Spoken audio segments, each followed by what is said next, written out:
وعباد الرحمن الذين يمشون على الأرض هونا وإذا خاطبهم الجاهلون قالوا سلاما। রহমানের বান্দা হতে হলে প্রথম যে বৈশিষ্ট্য সেটা হলো এই, আল্লাহ পাক বলছেন রহমানের বান্দারা, আমার বান্দারা জমিনে চলাফেরা করে নম্রভাবে, জমিনের মধ্যে হাঁটে, চলে, বিচরণ করে নম্রভাবে, ভদ্রভাবে। এবং যদি অজ্ঞ ব্যক্তিরা তাদের সাথে তর্ক করতে আসে, ঝগড়া করতে আসে, ফাসাদ করতে আসে, তারা বলে সালামান, সালাম, তোমাদের উপর শান্তি বর্ষিত হোক, আমরা জাহেলদের সাথে লড়াই করি না। রহমানের বান্দারা মানুষের সাথে লড়াই, ঝগড়া, ক্রন্দল এড়িয়ে চলে, বিনয়ের সাথে পথ চলে। সূরা বনী ইসরাঈল আল্লাহ পাক বলেছেন, দম্ভ ভরে জমিনের বুকে বিচরণ করো না। ওয়ালা তামশি ফিল আরদি মারহা, জমিনের বুকে দম্ভ অহংকার করে চলো না। ইন্নাকা লান তাখরিকাল আরদা ওয়া লান তাবলুগাল জিবালা তুলা, তুমি মানুষ খুব তুচ্ছ, তুমি এই জমিনকে ধসিয়ে দিতে পারবে না, আর পাহাড়ের উচ্চতায় পৌঁছাতে পারবে না। আপনারা পাহাড় আমাদের চেয়ে ভালো চিনেন না? মানুষ কি এই জমিনকে ধসাতে পারবে? পাহাড়ের সামনে, সুউচ্চ পাহাড়ের সামনে মানুষকে কি খুব ক্ষুদ্র দেখায় না? আল্লাহ পাক সেটাই বলছেন, দম্ভ ভরে চলো না, তুমি জমিনকে ধসিয়ে দিতে পারবে না। হে মানুষ, তুমি এতই ক্ষুদ্র এবং তুমি পাহাড়ের উচ্চতায় পৌঁছতে পারবে না। রহমানের বান্দার প্রথম বৈশিষ্ট্য হচ্ছে নম্র, ভদ্রভাবে তারা সমাজে বিচরণ করে, এবং এটাই হচ্ছে সর্বোত্তম চরিত্রের বৈশিষ্ট্য। একটা হাদিসে এসেছিল এভাবে যে একজন ব্যক্তি খুব দম্ভ ভরে চলছিল জমিনের মধ্যে,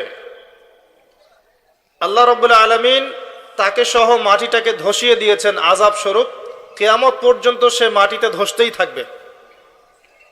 সবাই বলি নাউযুবিল্লাহ। তো আমাদের হাঁটাগুলো ঠিক করতে হবে। এমনকি আমাদের নবী, প্রিয় নবী মুহাম্মদুর রাসূলুল্লাহ সাল্লাল্লাহু আলাইহি ওয়াসাল্লাম কিভাবে হাঁটতেন, হাদিসের মধ্যে এসেছে তিনি এমনভাবে হাঁটতেন মনে হতো তিনি উপর থেকে নিচে নামছেন। সামনের দিকে একটু ঝুঁকে হাঁটতেন, মনে হতো তিনি উপর থেকে নিচে হাঁটছেন। আর আমাদের হাঁটা চলাগুলো দেখবেন বুক ফুলিয়ে, সিনা টান করে, মনে হয় দুনিয়াতে আমি একাই আছি, আর কেউ নাই। আর যদি আল্লাহ পাক সামান্য কিছু ক্ষমতা দিয়ে বসেন, তাহলে হাঁটা চলার যে বৈশিষ্ট্য দেখা যায়, তখন মনে হয় পুরো দুনিয়াটাই আমার, আর কেউ নাই। এরপরে দেখবেন মেয়ে মানুষের হাঁটা, পুরুষের পোশাক পরে মেয়েরা এমনভাবে হাঁটবে দেখে মনে হবে দুনিয়াতে তারা একাই আছে, আর কেউ নাই। হাঁটা চলা ঠিক করতে হবে। আল্লাহ পাক তৌফিক দান করুন। প্রথম বৈশিষ্ট্য। আর সমাজে অজ্ঞ জাহেলরা থাকবে। জাহেল কারা? যারা জাহেলিয়াতে থাকে তারা জাহেল। আলেমকে, যে ব্যক্তি ইলম অনুযায়ী আমল করে সে আলেম। জাহেলকে, যে জাহেলিয়াতের কাজ করে সে জাহেল। কথা কি বুঝতে পারছেন? জাহেলিয়াতের কাজ, যেমন কেউ যদি মদ খায় সে জাহেল, শিরক করে জাহেল। একজন ব্যক্তি বেদাআতি, সে জাহেল। একজন ব্যক্তি ধরেন সুদখোর, সে একটা জাহেল। একজন মেয়ে বেপর্দা, সে জাহেল। একজন ব্যক্তি আল্লাহর হালালকে হারাম করছে, হারামকে হালাল করছে, সে জাহেল। যে জাহেলিয়াতে লিপ্ত আছে এই ব্যক্তি জাহেল। তো জাহেলরা আল্লাহর বান্দাদেরকে কষ্ট দিতে চাইবে, গায়ে পড়ে কষ্ট দিতে চাইবে। তখন তারা বলবে সালাম, শান্তি বর্ষিত হোক তোমাদের উপরে। লা নাবতাগিল জাহিলুন, আমরা জাহেলদের সাথে ঝগড়া ফাসাদ করি না। আল্লাহ পাক আমাদের সবাইকে প্রথম বৈশিষ্ট্যটা অর্জন করার তৌফিক দান করুন, আমিন। দ্বিতীয় আয়াত আল্লাহ পাক বলছেন, ওয়াল্লাযীনা ইয়াবিতুনা লিরাব্বিহিম সুজদান ওয়া কিয়ামা। রহমানের বান্দাদের দ্বিতীয় বৈশিষ্ট্য হচ্ছে তারা রাত্রি যাপন করে। রাত্রি এমনভাবে যাপন করে যে তারা সেজদায় আছে অথবা সলাতে দণ্ডায়মান আছে। এখানে তাহাজ্জুদের সলাতকে বোঝানো হয়েছে। মূলত রাতের সলাত মাগরিব এবং ইশার সালাত। কিন্তু রাত্রি যাপন বলতে বোঝানো হয় বিছানা থেকে উঠে, ঘুমানোর পর বিছানা থেকে উঠে আবার আল্লাহর সামনে দাঁড়ানো, এটা হচ্ছে শেষ রাতের সালাত বা তাহাজ্জুদের সালাত। আল্লাহ পাক আমাকে সহ আপনাদের সবাইকে আদায় করার তৌফিক দান করুন। একটা হাদিসের মধ্যে এসেছে যে রাসূলুল্লাহ সাল্লাল্লাহু আলাইহি ওয়াসাল্লাম বলেছেন, শেষ রাতে, রাতের শেষ অংশে আল্লাহ রাব্বুল আলামিন প্রথম আসমানে নেমে আসেন। আল্লাহ কিভাবে নেমে আসেন এটার ব্যাখ্যা করার সামর্থ্য আমাদের নাই, ক্ষমতাও নাই, প্রয়োজনও নাই। এটা আল্লাহর শান, আল্লাহ পাক যেভাবে সেভাবেই নেমে এসে আল্লাহ পাক বলেন শেষ রাতে, কে আছো, কে আছো আমার কাছে কিছু চাইবে, আমি তোমাকে দিব। কে আছো আমাকে ডাকবে, আমি তোমার ডাকে সাড়া দিব। কে আছো আমার কাছে ইস্তেগফার করবে, আমি তোমাকে মাফ করে দিব। ফজর পর্যন্ত আল্লাহ পাক এভাবেই বলতে থাকেন। আর আমরা ওই সময় কি করি ভাই? দুনিয়াবি কাজে ব্যস্ত থাকি, সিরিয়াল দেখতে থাকি, অথবা ঘুমাই, অথবা মৌজ মাস্তি করি, তাই না ভাই? বেশিরভাগ মানুষ এমনই করে।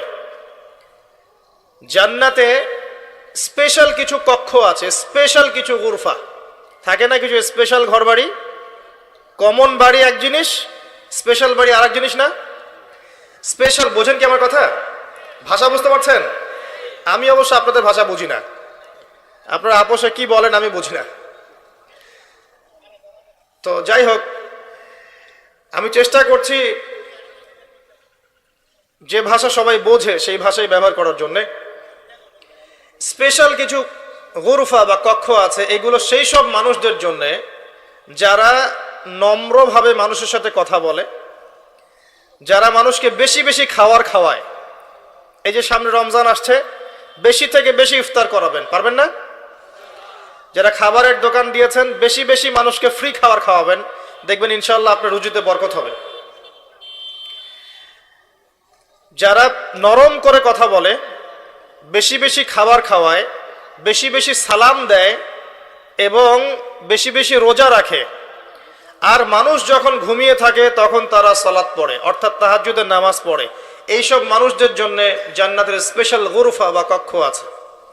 কেমন উন্নত মানের পদার্থ দিয়ে আল্লাহ পাক তৈরি করেছেন! ওই ঘরগুলোর বাহির থেকে ভিতরটা দেখা যায়, আবার ভিতর থেকে বাহির দেখা যায়। বলেন সুবহানাল্লাহ। এই কক্ষগুলো কারা পাবে? এক নাম্বার, যারা নম্রভাবে কথা বলে। আর এই নম্রতা ভদ্রতা মানুষকে জোর করে শেখানো যায় না, যায়? এগুলো মানুষের বংশে থাকে, রক্তে থাকে, চরিত্রে থাকে। অনেক সময় দেখবেন একজন ব্যক্তির কাছে যদি সামান্য পরিমাণ ক্ষমতা চলে আসে, তার বডি ল্যাঙ্গুয়েজ, কথাবার্তা, চলাফেরা পরিবর্তন হয়ে যায়। আবার এমন অনেক মানুষ আছে যাদের হাতে বিশ্বের ক্ষমতা আসলেও তারা নম্রই থেকেছেন। যেমন ওমর ইবনুল খাত্তাব রাদিয়াল্লাহু আনহু, আলী ইবনে আবি তালেব রাদিয়াল্লাহু আনহু, আবু বকর সিদ্দিক রাদিয়াল্লাহু আনহু, উসমান বিন আফফান রাদিয়াল্লাহু আনহু। সারা বিশ্ব শাসন করেছেন, কোনোদিন কি অহংকার করেছেন? নম্রতা ভদ্রতা চরিত্রে থাকে, রক্তে থাকে। কারা পাবে সেই কক্ষগুলো?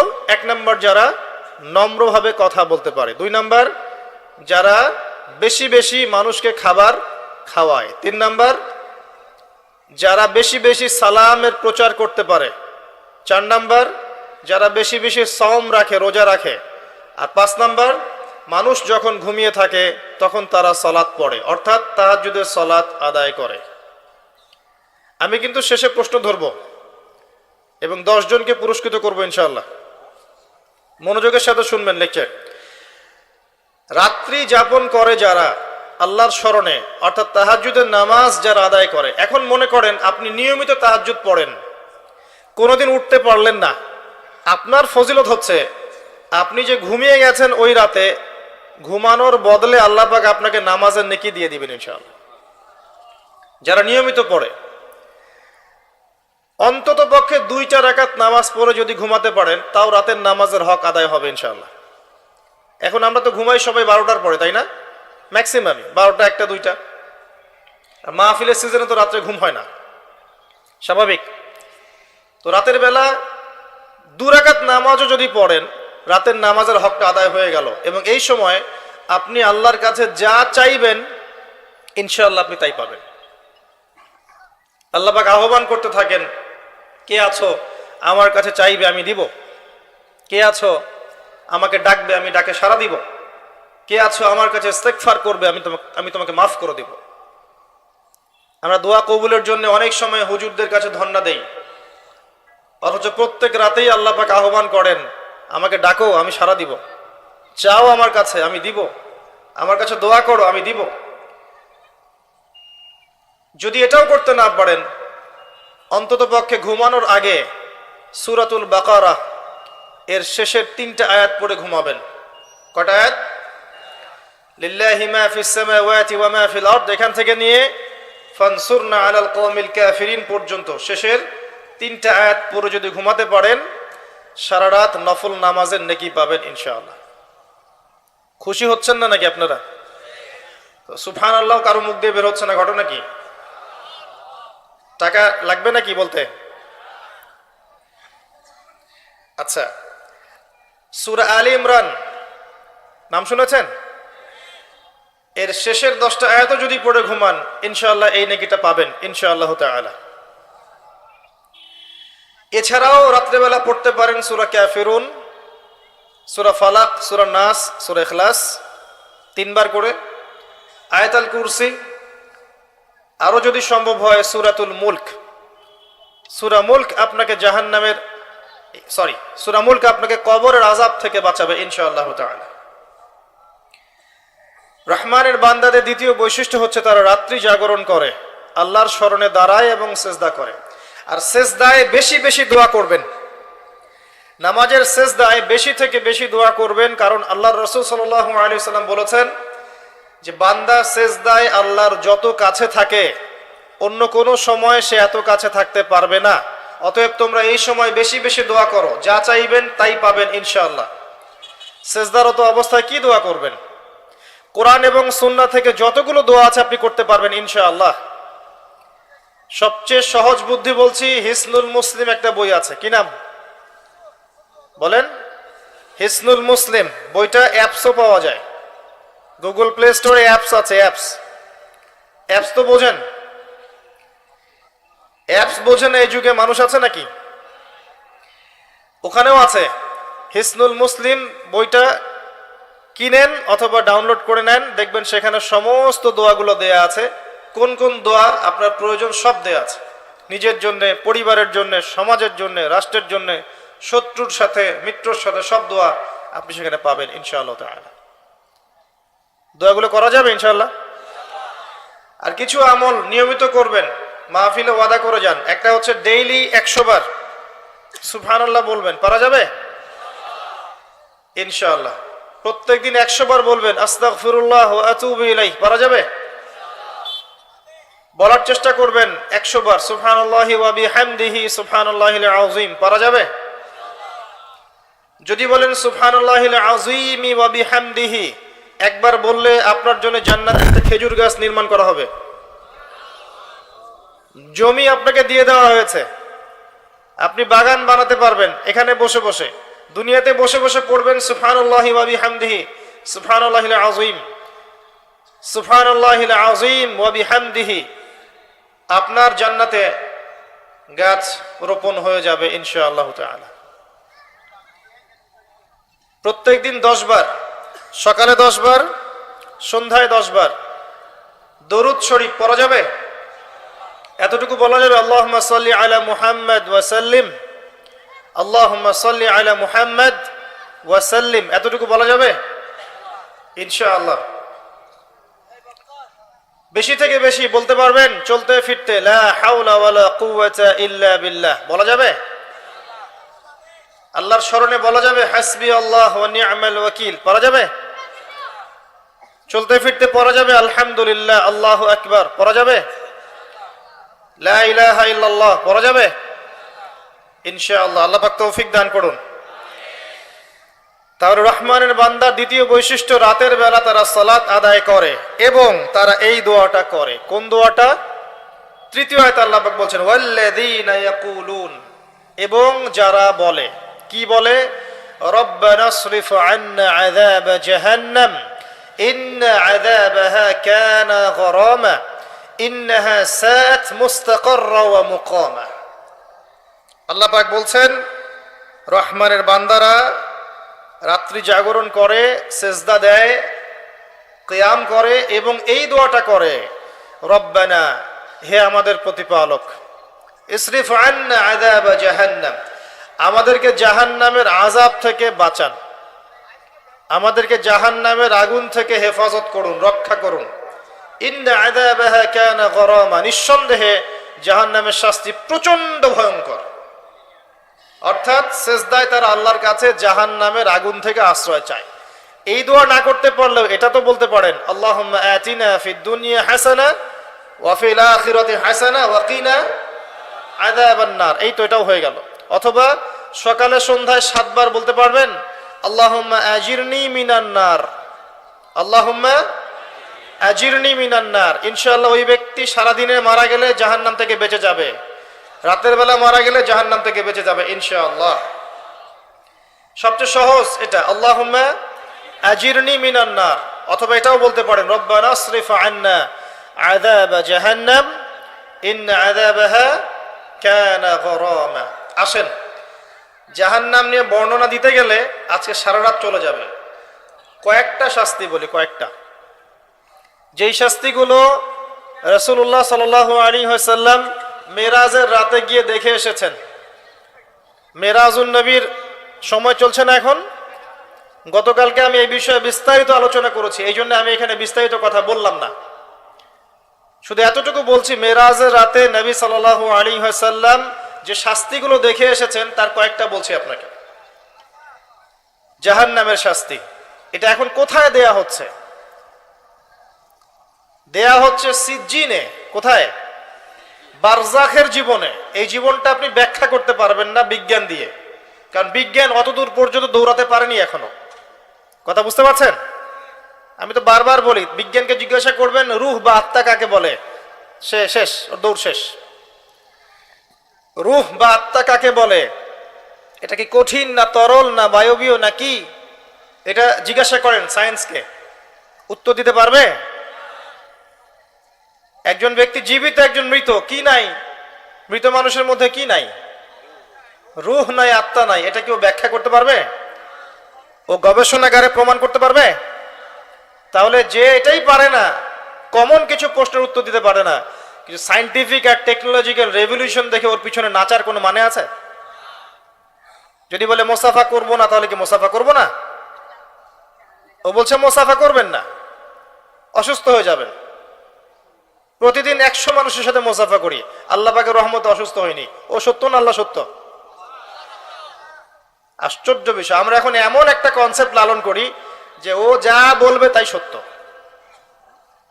ও যদি বলে যে পৃথিবী থেকে অনেক দূরে একটা গ্রহের সন্ধান পাওয়া গেছে যেখানে হুর আছে, তারপরে যে নদী আছে, মধুর নদী, তারপর কি দুধের নদী, শরাবের নদী, সোনা দিয়ে সেই গ্রহটা বানানো, মতি জহরত আছে, মানুষ বলবে হ্যাঁ ঠিক এটা আছে, তাই বলবে না? মানুষের মাথা এখন এমন হয়ে গেছে, মানুষের মাইন্ডসেটটা এখন এমন হয়ে গেছে, ও না বললে কোনো কিছু সত্য না। তো আল্লাহ পাক যে বলেছেন কোরআনে জান্নাতের কথা, বিশ্বাস করা যায় না? ও বললে তারপর বিশ্বাস করবেন? এই শিরকি আকীদাটা বাদ দেন। বৈজ্ঞানিকভাবে সবকিছু ব্যাখ্যা করা যাবে এটা জরুরি না। এমন অনেক বিষয় আছে যেগুলোকে আপনি সায়েন্টিফিক্যালি ব্যাখ্যা করতে পারবেন না। ফর এক্সাম্পল, আত্মা কাকে বলে পারবেন না, স্বপ্ন পারবেন না, ঘুম পারবেন না, কবরের আযাব পারবেন না, অনেক বিষয় আছে, লক্ষ লক্ষ কোটি কোটি বিষয় আছে। বরং অল্প কিছু বিষয় সে ব্যাখ্যা করতে পেরেছে, তাতেই আমরা এখন তাকে ইলাহ বানিয়ে নিয়েছি যে সে যা বলবে তাই সত্য। জি না, এটা শিরক। এটা কি? এটা মুসলিমদের মধ্যে শিরকি আকীদা ঢুকে গেছে একটা। আচ্ছা আসেন ওইদিকে না যাই। মেরাজের রাতে নবী করিম সাল্লাল্লাহু আলাইহি ওয়াসাল্লাম কিছু শাস্তি দেখে এসেছিলেন বারজাখের জীবনে। তিনি আসছেন, দেখছেন একজন ফেরেশতা যার মুখে হাসি নাই। কি নাই? তার নাম জিজ্ঞেস করা হলো, বলা হলো তার নাম হচ্ছে মালেক। কি নাম? মালেক। সূরা যুখরুফের মধ্যে তার কথা আছে। জিবরাইল আলাইহিস সালামকে বলা হচ্ছে যে তার মুখে হাসি নাই কেন? তিনি বলছেন, আল্লাহ পাক মালেক নামক এই ফেরেশতাকে আমরা দোয়া করি আমরা যেন তার সাক্ষাৎ না পাই, জাহান্নামের প্রহরী হিসেবে সৃষ্টি করেছেন। যেদিন থেকে আল্লাহ পাক তাকে এই দায়িত্ব দিয়েছেন তার মুখের হাসি চলে গেছে। কথা বুঝতে পারছেন? নবী সাল্লাল্লাহু আলাইহি ওয়াসাল্লাম জাহান্নাম দেখলেন, তাকে দেখানো হলো। তিনি দেখলেন সেখানে বেশিরভাগ অধিবাসী হচ্ছে নারী জাতি। কারা? নারী জাতি আমাদের ঘরে নাই? শেষ জামানায় মেয়েদের সংখ্যা বাড়বে, ছেলেদের সংখ্যা কমবে। মেয়েরা ছেলেদের পোশাক পরবে, ছেলেরা মেয়েদের পোশাক পরবে। শেষ জামানায় এমন কিছু মেয়ে বের হবে, নিসাউন কাসিয়াতুন আরিয়া, যে মেয়েরা কাপড় পরবে ঠিকই কিন্তু কাপড় পরেও নগ্ন থাকবে। আমি কি বুঝাতে পারছি? কাপড় পরবে ঠিকই কিন্তু কাপড় পরে নগ্ন থাকবে। নবী সাল্লাল্লাহু আলাইহি ওয়াসাল্লাম বলেছেন এরা জান্নাতে যাবেও না, এর গন্ধও পাবে না। অনেক বেশি বেশি কিছু মেয়ে লাআনত করবে, অভিশাপ দিবে এবং স্বামীর সাথে কুফরি করবে। সারা জীবন যদি স্বামী তাদের ভালো মন্দ দেখে যায়, আদর করে, মহব্বত করে, সব ভরণ পোষণ দেয়, কোনো একদিন দেখবেন ঝগড়া লেগে গেছে, সে বলবে আমি তোমার কাছে সারা জীবনেও কিছু পেলাম না। এই কারণে এভাবেই এসেছে হাদিসে। আরো কারণ হচ্ছে মাতম করা, কেউ মারা গেলে বুক চাপড়ানো, পিঠ চাপড়ানো, হাউতাস করা, মাতম করা, এটা একটা কারণ। আর একটা কারণ লানত দেয়া, অভিশাপ দেয়া। তারা বেশি বেশি লানত এবং অভিশাপ দিয়ে থাকে। এই কিছু কারণে বেশি বেশি তারা জাহান্নামে যাবে। এই উম্মতের আল্লাহ পাক আমাদের মা বোনদেরকে হেফাজত করুন। আরেকটা কারণ হচ্ছে ফ্যামিনিস্ট রেভলিউশন, নারী আন্দোলন। ফ্যামিনিস্ট রেভলিউশনের কারণে মেয়েদেরকে আপনি আর ঘরে রাখতে পারবেন না, এরা আর ঘরে থাকবে না। মাথা ওয়াশ করে দিয়েছে, ঘরে থাকলে পিছিয়ে পড়ে। ঘরে কোন মেয়েরা থাকে? যে মেয়েরা পিছিয়ে পড়েছে ওরা ঘরে থাকে। যারা এগিয়ে গেছে ওরা নগ্ন হয়ে বাইরে বের হয়ে যাবে, বিভিন্ন সেক্টরে থাকবে, কিন্তু পর্দা মেনটেন করবে না। এখন ইদানিং দেখা যায় পর্দা এখানে একটু কাপড় ঢেকে দিয়ে গান বাজনাও করছে মেয়েরা। এটাকে জায়েজ করার বুদ্ধি পায় তারা চালাচ্ছে এবং মিডিয়া এমন ভাবে তুলে ধরছে যে হিজাব পরেও গান গেয়ে সারা বিশ্ব মাতালেন যিনি। সুবহানাল্লাহ। এই যে কিয়ামতের আলামত, আর কি আলামত চাচ্ছেন? মানে কিয়ামত যে কাছে, আর কোন আলামতের জন্য অপেক্ষা করছে? বোরখা পরে কেউ যদি র‍্যাপ সং করে, র‍্যাপ সং বোঝেন, করে সারা দুনিয়া মাথা, এটা জায়েজ হয়ে যাবে? এটা মিডিয়া প্রমোট করে দেখাচ্ছে মানুষকে, দেখো বোরখা পরে র‍্যাপ সং করছে। সব করা যায় বোরখা পরে। ফ্যামিনিস্ট রেভলিউশন সেই দর্শন যার ফলশ্রুতিতে আপনি মেয়েদেরকে আর ঘরে রাখতে পারবেন না এবং তারা তাদের পর্দা রক্ষা করবে না। ফ্রি মিক্সিং সেই আযাব যার কারণে মেয়েরা এখন সতীত্ব রক্ষা করতে পারবে না এবং পর্নোগ্রাফির সেই মাধ্যম যার মধ্য দিয়ে দিন দিন ধর্ষণ বাড়ছে। এই বিষয়গুলো বোঝার চেষ্টা করেন। যত দিন যাবে অবস্থা আরো খারাপ হতে থাকবে এবং এগুলো আপনি আইন দিয়ে, প্রশাসন দিয়ে ঠেকাতে পারবেন না ভিতরের নৈতিকতা পরিবর্তন না করতে পারলে। পর্ন সাইটগুলো বন্ধ করতে হবে আগে। হিজাব মুসলিম মেয়েদের বাধ্যতামূলক করে দিতে হবে। ফ্রি মিক্সিংটা বন্ধ করতে হবে। সমাজে জেনা থাকবে না ইনশাল্লাহ, ধর্ষণ হবে না ইনশাল্লাহ, ব্যভিচার হবে না ইনশাল্লাহ, পরকীয়া হবে না ইনশাল্লাহ। এরপরে বাইরের সব মিডিয়া বন্ধ করতে হবে যেগুলো পরকীয়া শিখায়। এরপরেও যদি কেউ মুসলিম ধর্ষণ করে ফেলে তাহলে ওর জন্য আইনের সুশাসন নিশ্চিত করতে হবে। তখন দেখবেন কমে গেছে সবকিছু ইনশাল্লাহ। এত সহজে হবে না, হবে। এদিকে আমি পর্ন চালু রাখবো, এদিকে ফ্রি মিক্সিংও চালু রাখবো, মিডিয়া দিয়ে মানুষকে উস্কেও দিব, যৌন সুশ্রীও দিব, এদিকে বিচারও হবে না। কিভাবে ধর্ষণ ঠেকাবেন? দিন দিন ধর্ষণ বাড়বে, জেনা ব্যভিচার বাড়বে, পর্নোগ্রাফি বাড়বে। দেখবেন কয়দিন পর সমকামিতাও বাড়বে, মেয়েদের প্রতি আগ্রহ কমে যাবে, ছেলেদের প্রতি আগ্রহ জন্মাবে। এরও পরে দেখবেন যেটা শুরু হয়েছে অলরেডি, আরো বাড়বে। আল্লাহু আলাম। বাচ্চাদেরকে দেখবেন ধর্ষণ করা হবে, মেয়ে বাচ্চাদেরকে। একটা পর্যায়ে, এর পরে আরো একটা পর্যায়ে আসবে যে মানুষ গবাদি পশুর সাথে যৌন মিলন করবে। দেখে নিয়েন, এগুলো এসেছে হাদিসের পাতায় পাতায়। এগুলোর কারণ আমরা নিজেরাই। যেটা বলছিলাম, শাস্তি তিনি দেখে এসেছেন। এটা অন্য উম্মতের মেয়েদের কথা বলা হচ্ছে না এখানে। নারীদের সাথে এমন কিছু হবে যার ফলে তারা বেশি বেশি জাহান্নামে যাবে।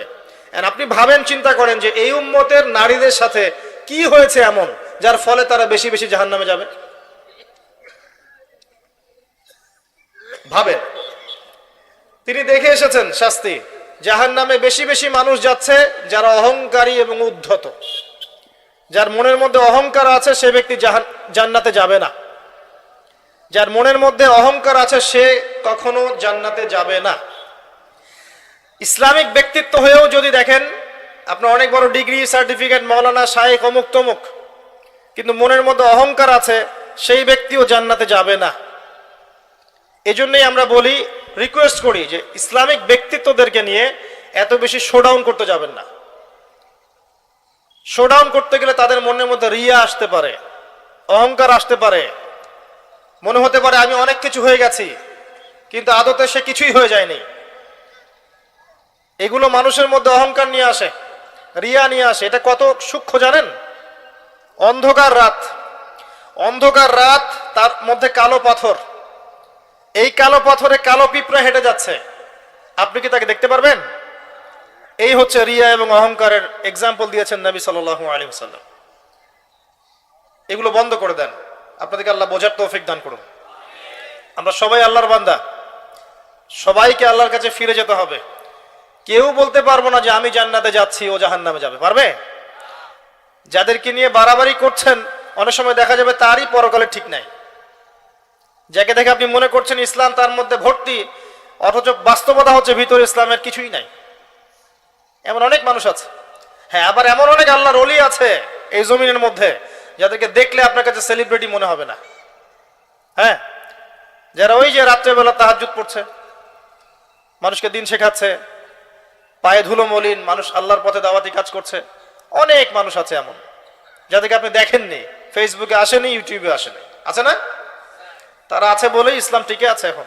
অতএব লৌকিকতা বাদ দেন।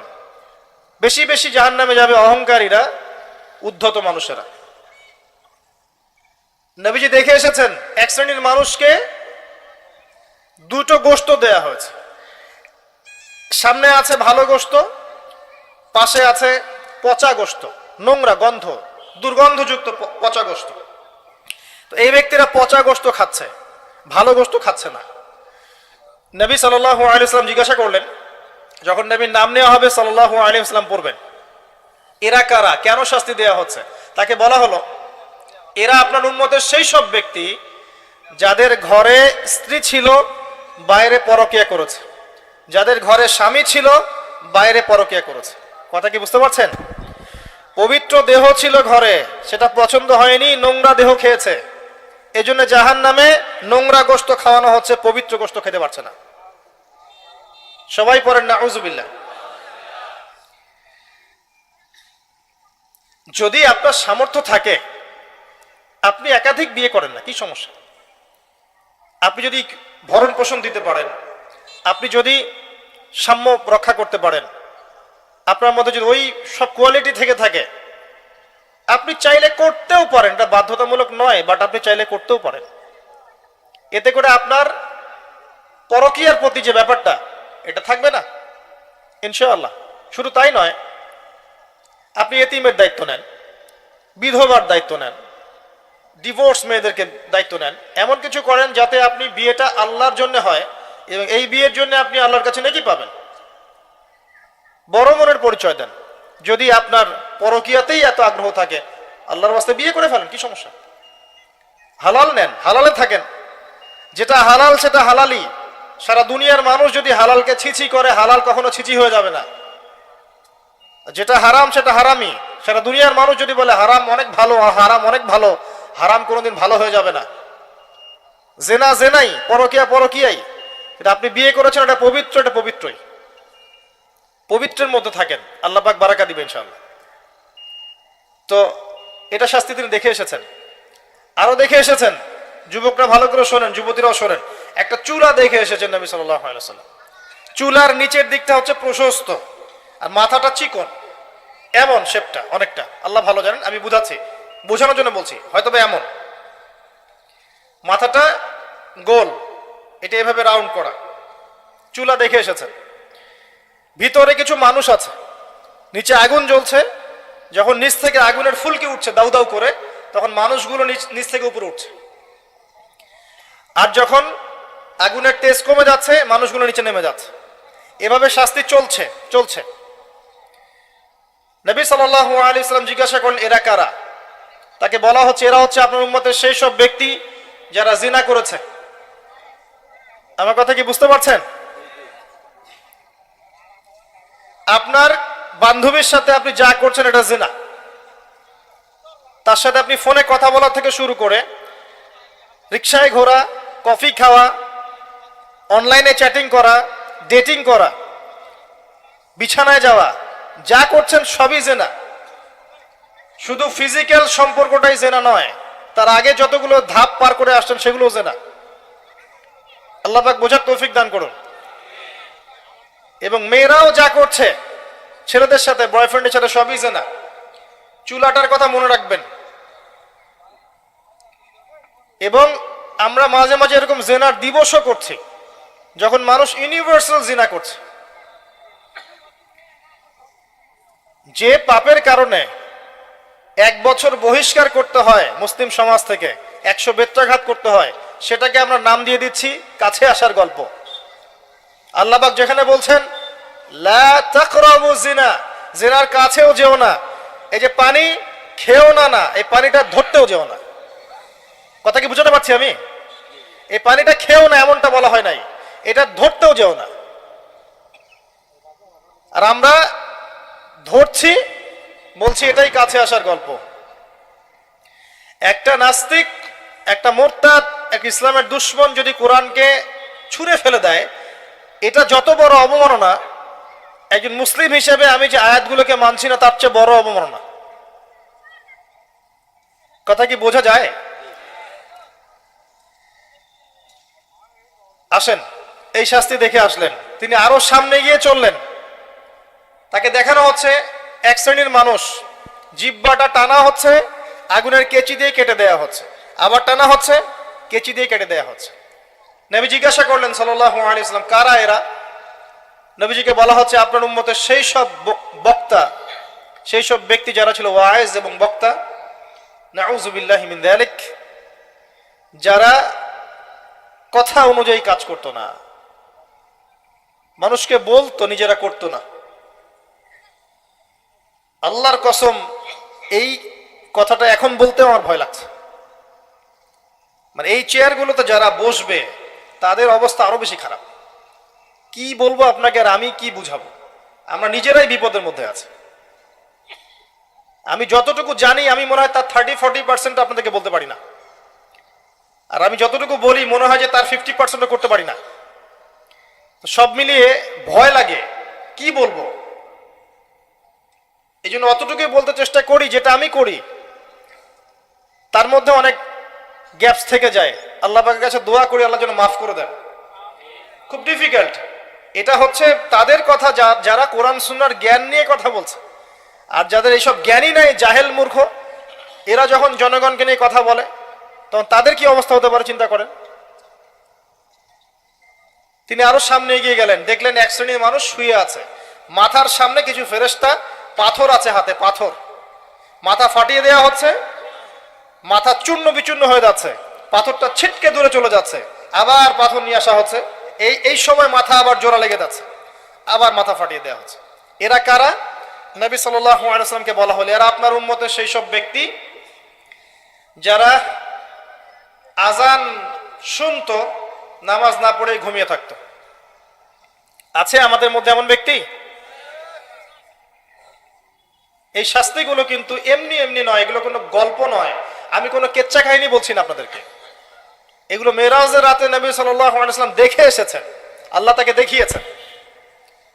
আরো সামনে গেলেন, দেখলেন এক শ্রেণীর মানুষ, ভালো করে শোনেন, পেটটা অট্টালিকার মতো, একটা বাড়ির মতো উঁচু, ভিতরে সাপ কিলবিল করছে, সাপ।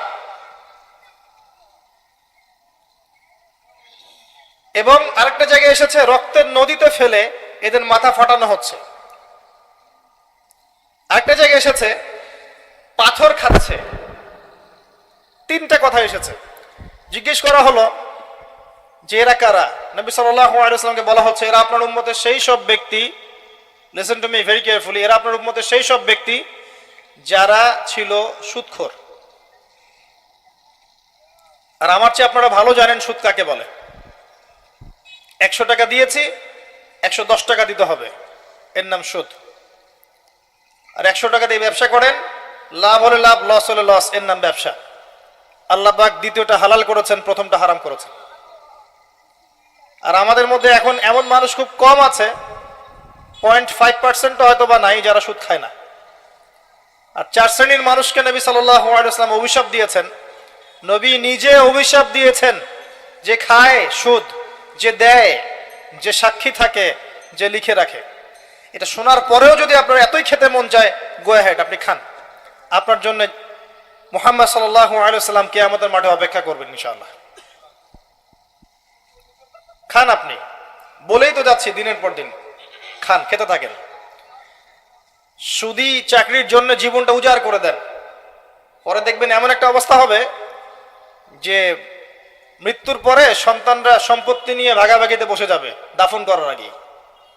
কিছু শাস্তি দুনিয়াতেই পেতে হয়।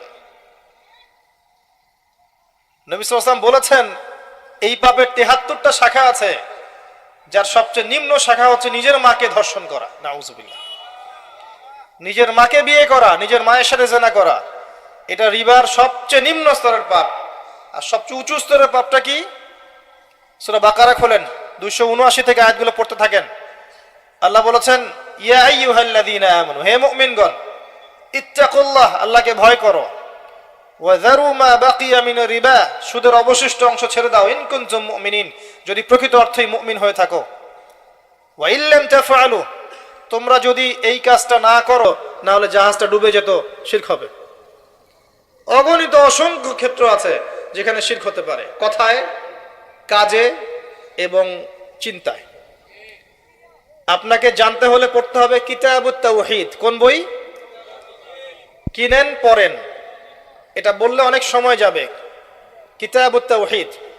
এমনকি কেউ যদি বলে যুগটা ভালো না, সময়টা ভালো না, এই বাতাসটা ভালো না, তাও শিরক হবে। কেউ যদি নিজের নাম রাখে শাহিন শাহ, শিরক হবে। রাজাধিরাজ, শাহিন শাহ মানে কি? রাজাধিরাজ, শিরক হবে। আল্লাহ পাকের যতগুলো হালাল আছে এগুলোকে কেউ যদি হারাম করে দেয়, আল্লাহ পাকের যত হারাম আছে এগুলোকে যদি হালাল করে নেয়, তবু শিরক হবে। অনেক ক্ষেত্র আছে। কিতাবুত তাওহীদ পড়েন, আল্লাহ পাক আপনাদেরকে শিরক থেকে বাঁচিয়ে রাখুন, আমিন। মনে রাখবেন, যার আমল নামায় শিরক থাকবে সে জান্নাতে যাবে না। কুদিয়াল আমর, এটা হয়ে গেছে লিখিত। যার আমল নামায় শিরক থাকবে সে জান্নাতে যাবে না। আমল নামায় শিরক থাকলে তার আমল নামাকে ধ্বংস করে দেওয়া হবে। লাইন আশরাকতা লা ইয়াহবাতান্না আমালুক, আল্লাহ পাক বলেছেন সূরা জুমারের মধ্যে। এই উম্মতের বেশিরভাগ মানুষ শিরকের কারণে জাহান্নামে যাবে, প্রতি 1000-এ 999 জন। কিন্তু সুসংবাদ হচ্ছে এই, যে ব্যক্তি শিরক করবে না, যে ব্যক্তি শিরক করবে না, তার অনেক বড় বড় গুনাহ থাকলেও আল্লাহ পাক সব মাফ করতে পারেন ইনশাআল্লাহ। আল্লাহ পাক হাদিসে কুদসিতে বলেছেন, হে আদম সন্তান, তুমি আমার সামনে আসমান এবং জমিন সমান পাপ নিয়েও যদি আসো, কিন্তু আমার সাথে শিরক করো নাই, আমি আল্লাহ তোমার সামনে আসমান জমিন সমান ক্ষমা নিয়ে হাজির হব। মেরাজের রাতে নবী সাল্লাল্লাহু আলাইহি ওয়াসাল্লামের সাথে আল্লাহ পাকের যে কয়েকটা কথা হয়েছে, তার মধ্যে একটা হচ্ছে এরকম যে আল্লাহ পাক 3টা হাদিয়া দিয়েছেন। কয়টা হাদিয়া? একটা হচ্ছে 50 ওয়াক্ত নামাজ, যেটাকে কমিয়ে 5 ওয়াক্ত আনা হয়েছে, কিন্তু 5 ওয়াক্ত পড়লে 50 ওয়াক্তের নেকি পাবেন। এই উম্মতের যে কোনো ভালো কাজকে 10 দিয়ে গুণ করে দেওয়া হবে। এটা 1 নাম্বার। 2 নাম্বার হচ্ছে সূরা বাকারার শেষের 3টা আয়াত। কয়টা আয়াত? শেষের 3 আয়াত। এবং 3, আল্লাহ পাক বলেছেন, হে নবী, আপনার উম্মতের কেউ যদি শিরক না করে, ইনশাআল্লাহ আমি তার সমস্ত গুনাহ মাফ করতে পারি। আল্লাহ পাক আমাদের সবাইকে শিরক থেকে বাঁচিয়ে রাখুন, আমিন। ওয়ালা ইয়াকতুলুনা আন-নাফস আল্লাতী হারামাল্লাহু ইল্লা বিল হক। রহমানের বান্দাদের অন্যতম বৈশিষ্ট্য হচ্ছে তারা মানুষকে অন্যায়ভাবে হত্যা করে না, ইল্লা বিল হক। যখন হত্যার হক থাকবে তখন আলাদা বিষয়। ইসলামে যেমন কেউ যদি মুরতাদ হয়ে যায় তখন তার মৃত্যুদণ্ড দেওয়া জায়েজ। কেউ যদি কাউকে হত্যা করে তখন তার কিসাস করা জায়েজ। কেউ যদি বিবাহিত ব্যক্তি হয়ে ব্যভিচার করে তখন তাকে হত্যা করা, রজম করা জায়েজ। এরকম ইল্লা বিল হক, যেখানে হক আছে এগুলো বাদ দিয়ে অন্যায়ভাবে তারা মানুষকে হত্যা করবে না। আর একটা বিষয় এখন বলে দেই যে এই পৃথিবীতে সবচেয়ে বেশি যে কাজটা এখন হয় সেটা হলো মানুষকে অন্যায়ভাবে হত্যা করা। এবং কেয়ামতের আলামতগুলোর মধ্যে অন্যতম হচ্ছে যে কেয়ামতের আগে আগে মানুষদেরকে অন্যায়ভাবে বেশি বেশি হত্যা করা হবে। হত্যা বেড়ে যাবে, হারাজ বেড়ে যাবে। নবীকে জিজ্ঞাসা করা হলো, হারাজ কি ইয়া রাসূলুল্লাহ? তিনি বলছেন, হারাজ হচ্ছে হত্যাকাণ্ড। শুধু একজন ব্যক্তি আরেকজনকে হত্যা করছে এমন নয়, গণহত্যা। এই গণহত্যাকে বলা হয় হারাজ। কতগুলো গণহত্যার হিস্ট্রি নেবেন। প্রথম বিশ্বযুদ্ধ ইতিহাস পড়ে দেখেন কত কোটি মানুষকে মারা হয়েছে। এবং একটা তুচ্ছ ঘটনাকে কেন্দ্র করে একজন অস্ট্রিয়া হাঙ্গেরির মধ্যে রাজকুমার থাকে না গভর্নমেন্টের, যে আসলে আমি বুঝাতে পারছি না তাদের ভাষাটা, আসলে উচ্চ পদস্থ কিছু কর্মকর্তা থাকে না, একজন এবং তার ওয়াইফ যাচ্ছেন রাস্তায় 1914 সাল জুন মাসের দিকে, গরমের সময়। আতাতাই হঠাৎ করে দূর থেকে কে শুট করেছে, দুজন মারা গেছে। কথা বুঝতে পারছেন? এই একটা ঘটনা। এই ঘটনার আগ পর্যন্ত পুরো ইউরোপ ঠান্ডা, একদম ঠান্ডা, রিল্যাক্সড, কোনো যুদ্ধ নাই। শুধুমাত্র জার্মানির সাথে ওই ফ্রান্সের একটু যুদ্ধ চলছিল 1882 সাল থেকে শুরু করে। এমনি ঠান্ডা ছিল, নর্মাল। এই ঘটনাটা ঘটার পরে এই অস্ট্রিয়া হাঙ্গেরি 14 দিন পরে হামলা করলো তার পাশের দেশটাকে। কথা বুঝতে পারছেন? এবার এই যে পাশের দেশ, এই দেশের মিত্র রাষ্ট্র হচ্ছে রাশিয়া।